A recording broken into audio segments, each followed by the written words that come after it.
Welcome back over to the channel, Nature's Glory Cabin Off-Road. This time we are doing the annual General Bowen charity ride. This is recorded April 13th of 2024, and this is done every year. We start out at Callies Campground and we work our way on various rides. Today we are doing 4 trails today: Callies Creek, Forest Service, 1085, Brushy Fork, and Clifton Road. You see the map there. We got some better maps as we start each trail. Alrighty, back. Yes, sir. We're rolling out. And here we're taking off from Callies. Sped up this a lot. I sped up much as I could, cut a bunch of stuff out, but I tried to leave as much in with the riders in front of me and behind me so y'all can see yourself. We're going to go down here and do Callies Creek. Callies Creek's a big connector that everybody uses. We're going to turn left on 613, and down here at the end here where it goes under the overpass for the Mountain Parkway, we're going to make a right on, staying on 613. You'll see the sign here. It's 599 to the left. We're going to go right. There is no stop in this direction. We'll run on down here for a little ways, and we're going to, in this corner down here where the gravel road starts, we're going to zip off into Callies Creek. There is no sign. This is about 2-mile gravel road to the trailhead.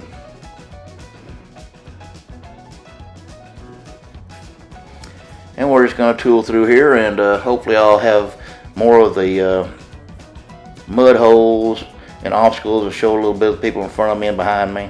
And when it's interesting, I'll show a little bit more.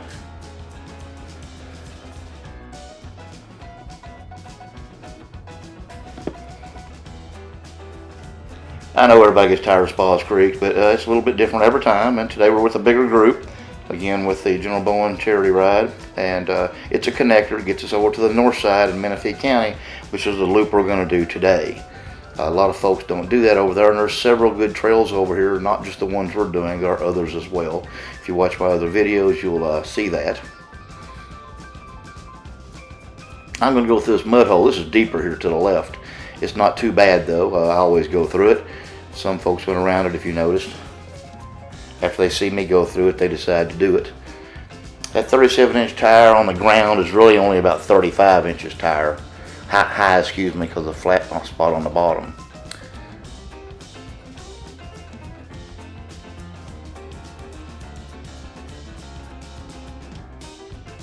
Coming up to the first little rise and drop off into a mud hole.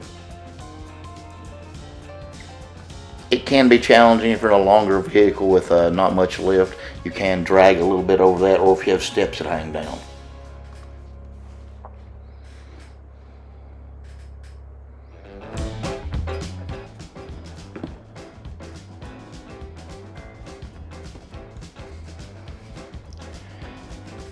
Went up a little incline there. Everybody doesn't do it, so I'm going to go around it. It's fairly steep, but doable.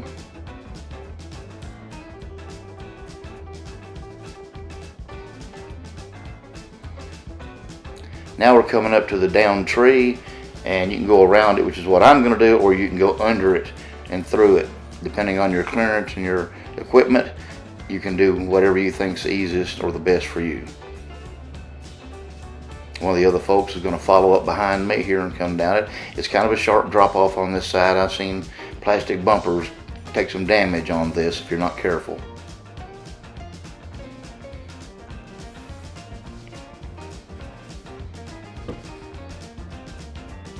And you'll notice the folks behind me, one of them's going to go on and the other one's going to line up and follow me.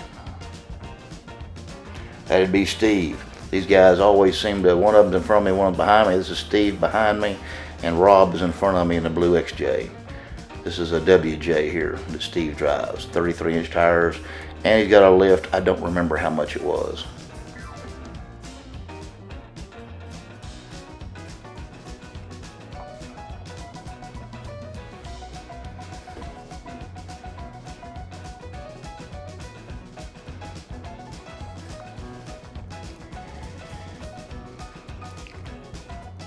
Quite a bit of water on this day. This is in the spring. This is April, so the creeks have quite a bit of water in them. It doesn't take it long to drain off around here. Another mud hole. And this starts a string of them. There's several around through here that are alternating, a little deeper than others, some a little shallower.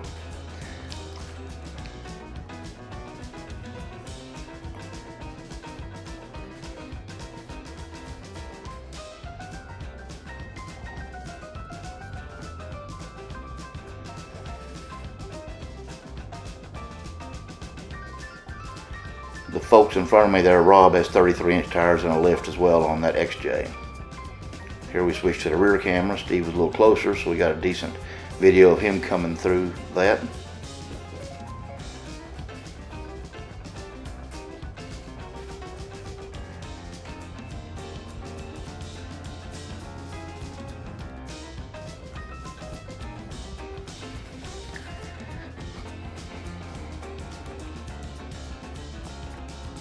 And again, more of those mud holes. You can see that one's a touch deeper in one spot.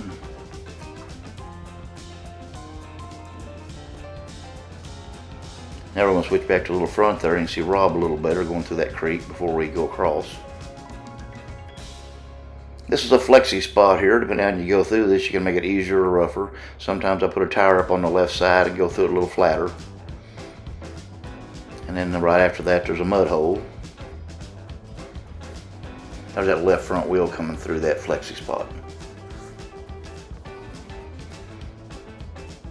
The right side's got a steeper hole that, depending on how you hit it, can be a little harder to come out of. Use your equipment if you have. If you have lockers and sway bar disconnects, use those things. I mean, no sense in being hard on your equipment. We always run in 4 low. That way it's less stress on the transmission and engine, and gives you more control as well.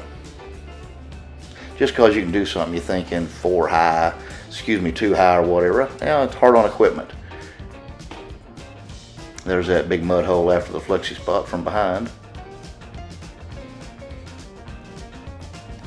These charity rides, we pay for this in order to ride in these, and the money is donated to the charity. And I believe they had a raffle after this, which I didn't participate in. They were staying at the campground. I was in the cabin, so I just went back to the cabin at the end of this.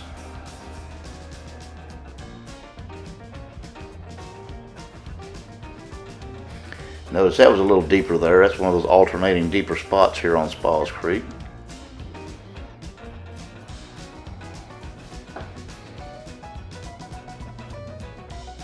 And this is a drop off right before you get to the chute. It's fairly steep. Some folks go around it, some come over it, depending on your ground clearance and your equipment. You choose what you want to do, or get a spotter that can help you. Let's see where Steve goes here. He goes a little further to the passenger side than I did. I went straight over it. And here we are, we're approaching the chute. Notice the water running off the waterfall straight ahead. Most of the year that's dry. That's quite a bit of water coming down today. And I believe it's also running down the chute. We'll see if the camera picked that up.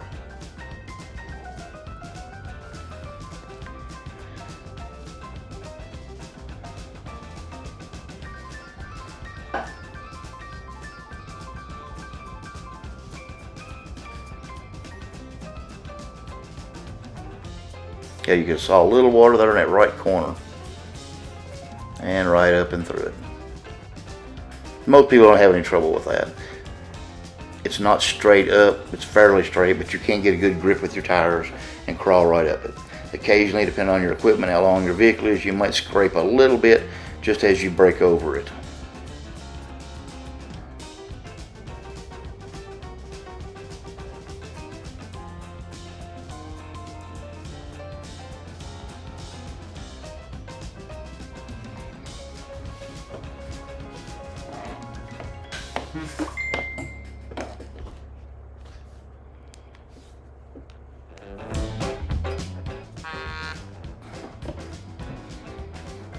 Sorry, my phone beeped there and I had to silence it.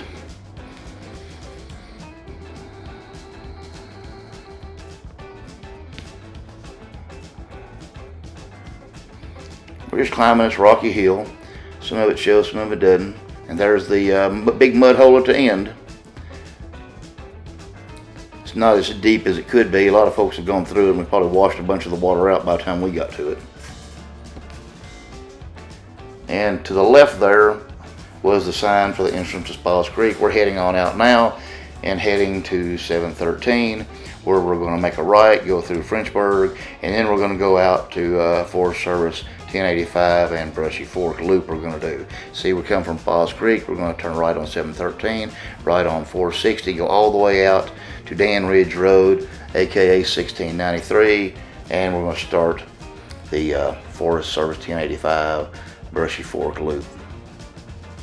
That Forest Service 1085 is subject to closure because it is a Forest Service road on the first half of this loop.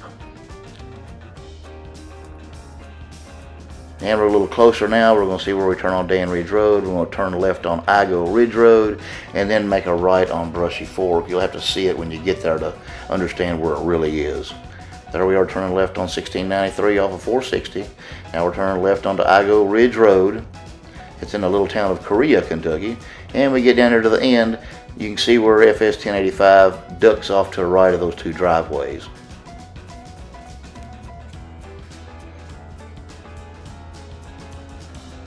This is a pretty good loop. It's got a couple of obstacles in it, but none of them are very difficult. I've been through here with vehicles without lockers before that have got up and around through everything. Everybody should have at least a 33-inch tire, and depending on how muddy it is, you might prefer to have a mud tire. An all-terrain would probably work as well. Of course, the better equipped you are, the easier it makes it.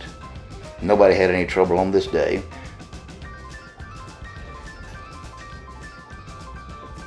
There's a couple of fairly deep water crossings and a little bit of a rock climb. Again, these crossings can be higher or lower depending on the weather.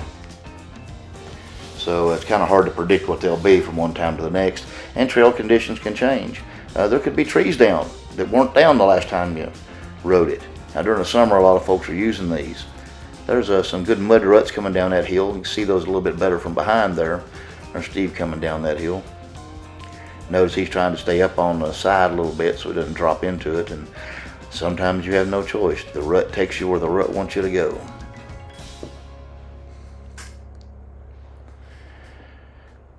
So anyway, you need to be prepared. I carry, in addition to the winch, tow straps, just a whole host of things just to get me out if I have to, or help somebody else get out. And I have used it on many occasions and expect to use it more. Carry a chainsaw actually as well, and I've had to use it a time or two. Big waterfall up to the left here. We ain't crossed that road ravine.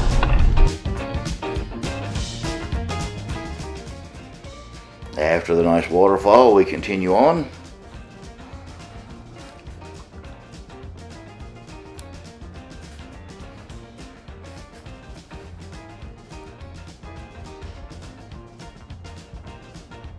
A little bit of a spot here. It's not very hard to negotiate, but you need to pay attention where you're at. A little bit of a rut here. Again, conditions can change. Next time there's a big rain, it could make that a little worse. Or it could be drier and a little easier to get through. These trails can be unpredictable unless you run them every day, which nobody runs them every day. We run them quite a bit. But things change from one time to the next on a regular basis. And we're getting to some water. This isn't the deepest part of the water, but we have more and more of it as we go.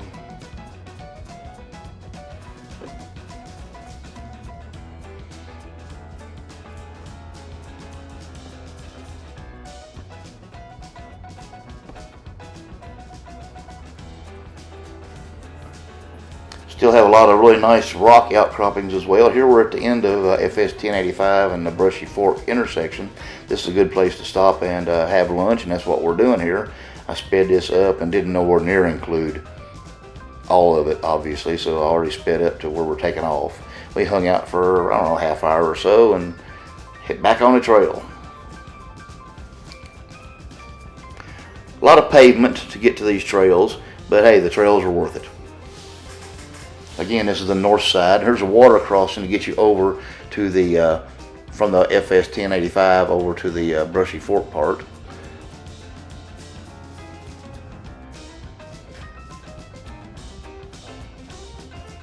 I believe FS1085 is actually part of Brushy Fork, but that part is also Forest Service managed.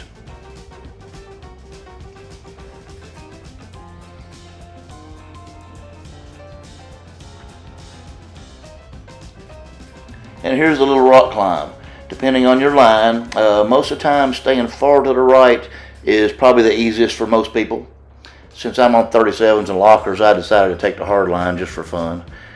It was overkill on this trail. You don't really need this much tire and everything. I've been here with other people that didn't have lockers and got right up that right side. You can see when we go up here on the, it'll be left on the camera here, where you can get up that side, and here comes Steve. He's coming up that side. So he got right up it. I believe his WD does have some kind of traction equipment that was standard on that vehicle. I can't remember what he called it.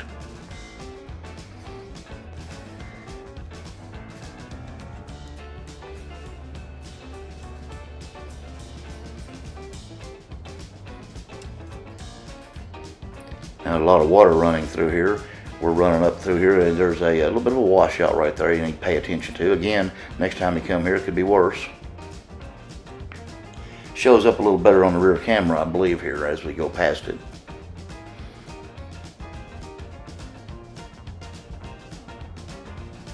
There it was right there, I believe. And there's a little more water. Eventually we'll get to a deeper spot that the lake actually comes over into the trail. You can see the lake right over in it. It's fairly wet today, so you can really see it fairly well.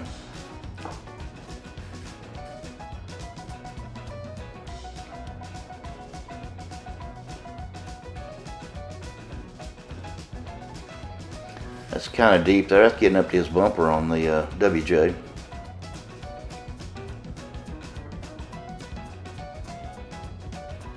See the lake on the left. Oh, this is the one that comes over into the trail. See, it's a little deeper. See how high it is on the 37 here. Up to the bottom of the cab, it looks like. And I'm sure we got a little rear view here seeing Steve come through it. We saw Rob go through it in front of us.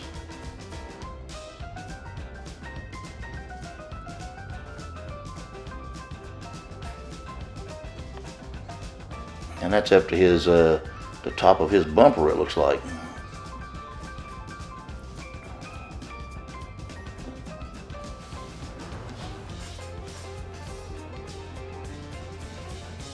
And here's another one, another water. All of this is off that lake, just off to the left.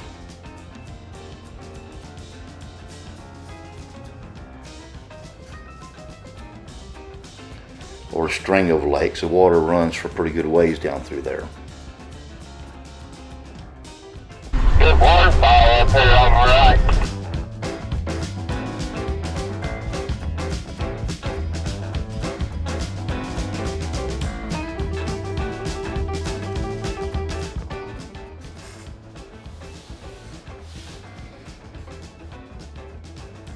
Again, this is all fairly easily negotiable. The bottom of these holes all have rock on the bottom. You can see by the way the vehicle going through there how it's jostling around. That's from the rocky bottom. This one's a little deeper. Notice how it went up almost over his rear bumper in front of us there. Again, he's on 33s and about a 3-inch lift, and I believe Steve is also on 33s and about a 3-inch lift in the WJ.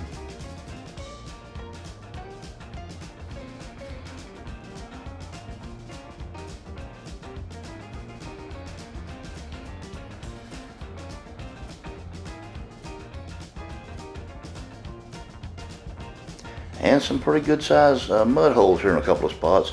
Got some sharp exits on them and a couple of sharp drop-offs into them. We'll see that as we fall into it there.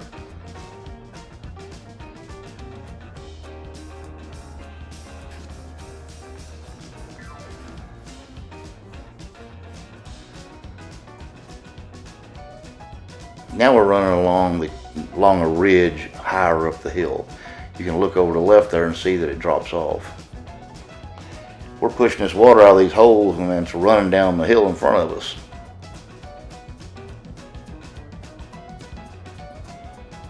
and or behind us, depending on where you're at.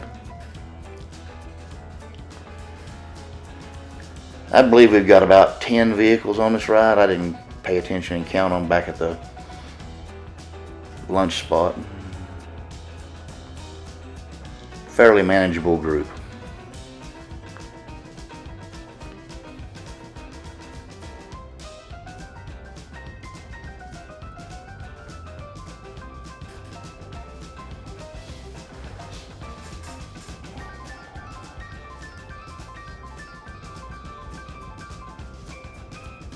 And another nice water crossing.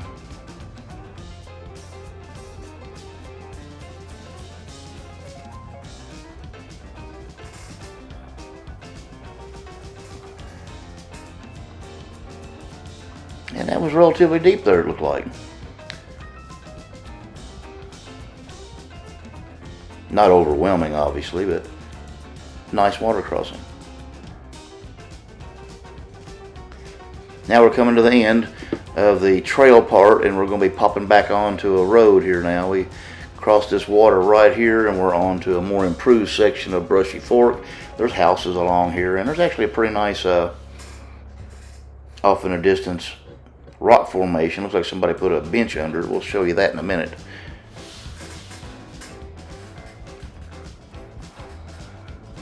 Little camcorder video showing. It's coming up here pretty soon, I think.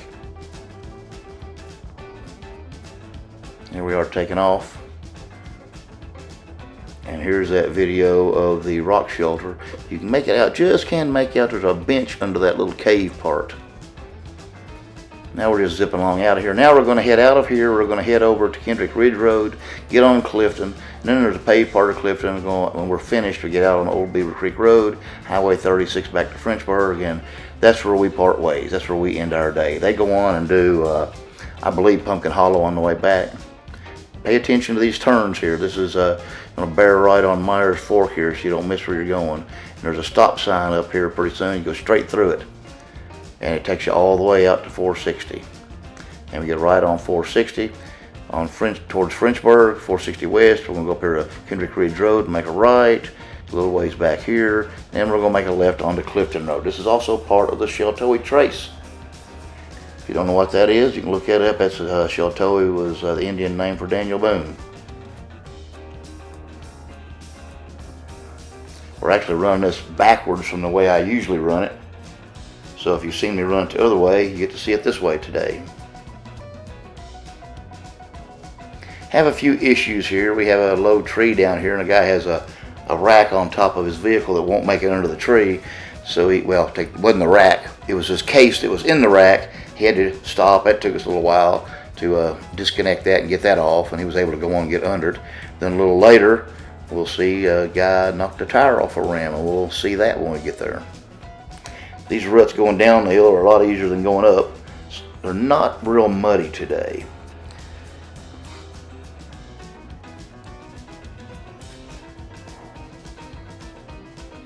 On this day.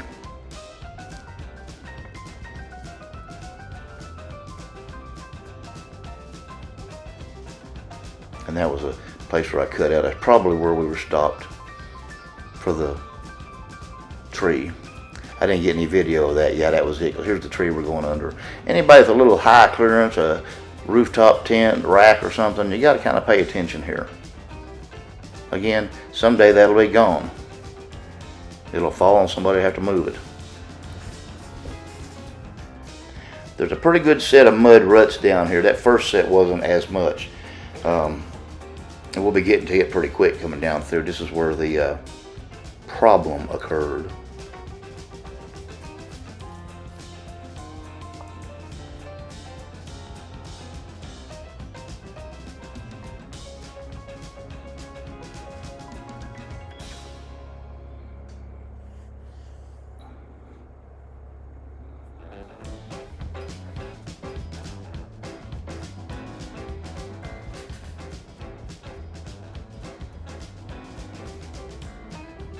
Now this starts the bigger set of mud and ruts. Coming up this hill is fairly challenging, especially for smaller tires and lower clearances. Going downhill, obviously gravity is your friend, so it won't be quite as bad. But we get down here a little ways and we get stuck. And we'll show you the problem shortly. We were here for almost an hour, I think. I could be wrong. We were here for a while.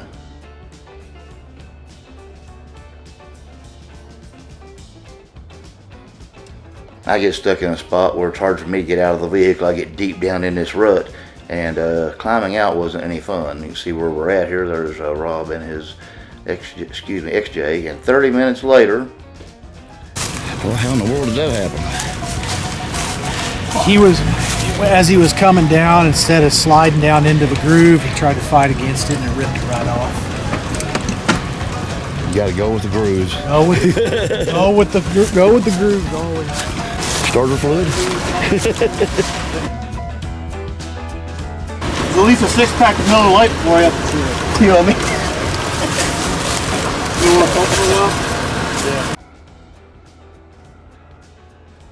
And we're finally off. I guess it was just 30 minutes that we were there. That's what I put the comment in.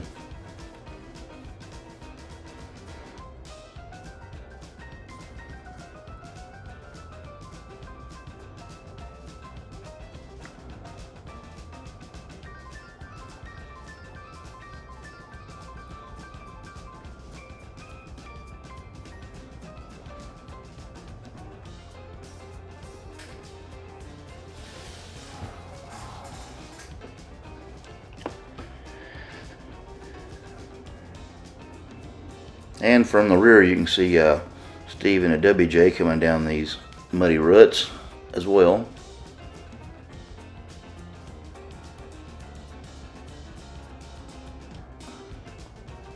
That's where I cut out all that time from the stop.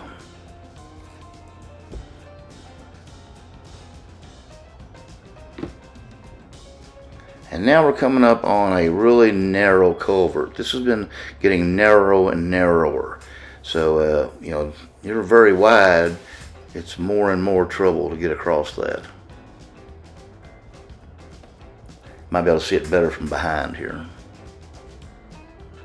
Got just enough room. I don't know how a wide wheelbase big pickup truck would do on that. And there's a little hill climb here, a little rut.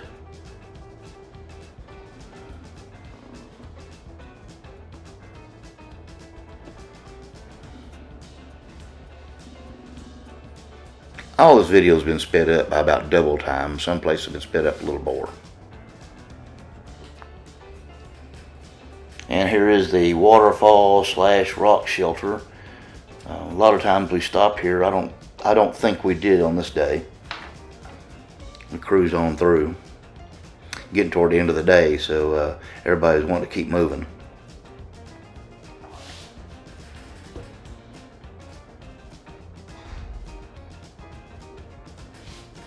We're going to go way down all these rock hills here. We climbed these in most of the other videos.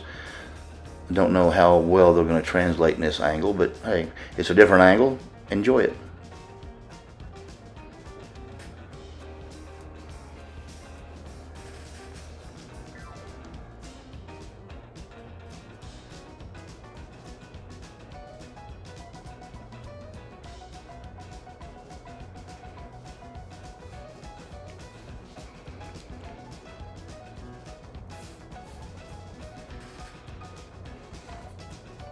If you watch my first video I did on this from the other direction, we had a Toyota behind me break an axle and needed to winch him up a section of it, and that rock right there on the left on the screen is one of the places that you'll recognize on that video.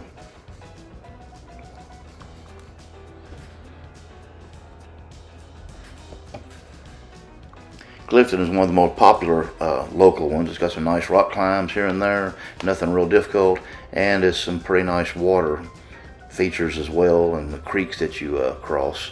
We'll be getting up on those pretty soon here.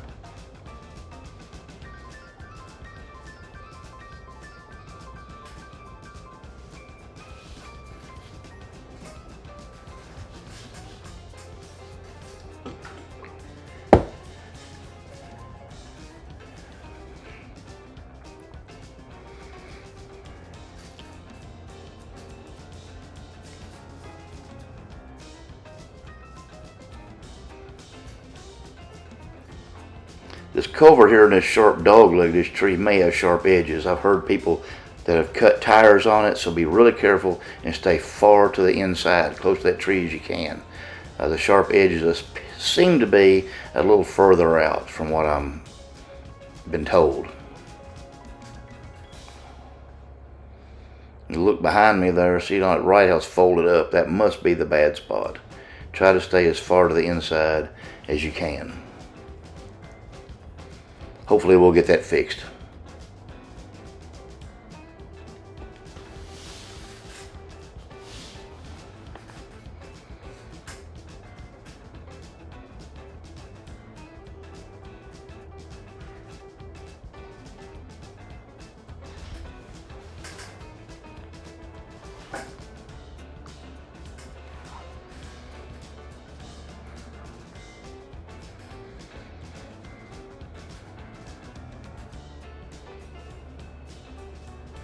That rock right there in the middle can hit a differential on somebody with smaller tires. So a lot of times you want to put a tire on top of that rock. It appears to be white, and it's right smack in the middle of the trail there, between those, right around those trees that have fallen and have been cut out, excuse me.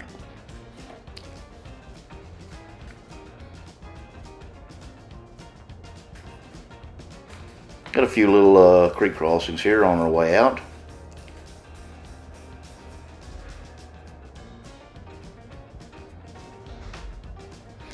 Nice little scenic creek running alongside you there. It's got a lot of little waterfalls in it.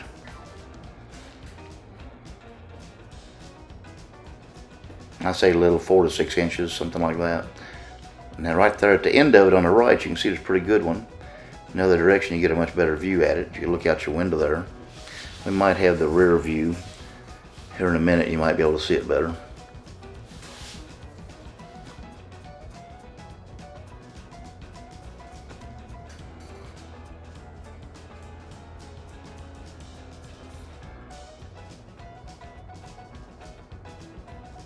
There it is a little bit. You can see it, waterfall there.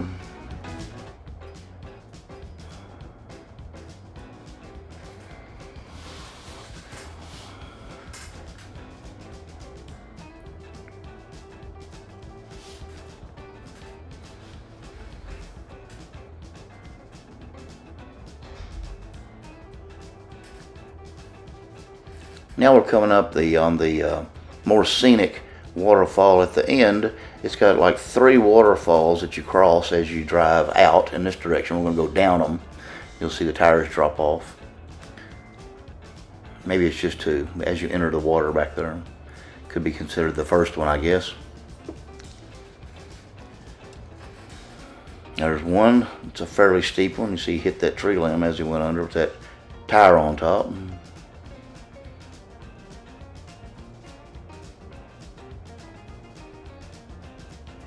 There's another one.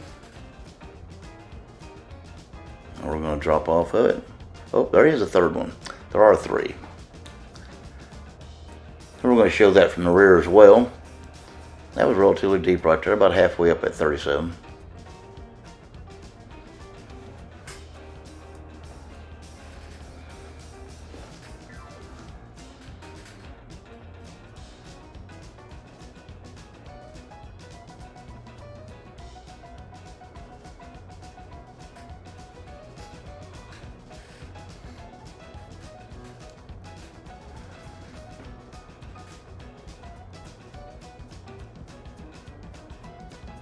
And you can see that water's running pretty good.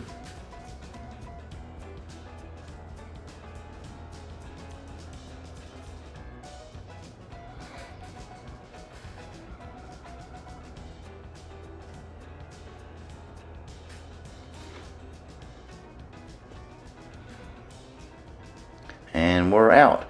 And that's pretty much the last of it. We're going to get pretty quick here to pavement. The pavement part of Clifton Road, we're going to run on out. Changing out a 4 low there to the end of the road, which ends up on 1274 Old Beaver Creek. Turn left toward Frenchburg. We'll make a left on 36 toward Frenchburg, and then we're going to go through the stoplight and quit. We stop our tracking there. Everybody else is heading back probably to Pumpkin Hollow toward Callies Campground. Hope everybody's enjoyed this. Thanks for watching.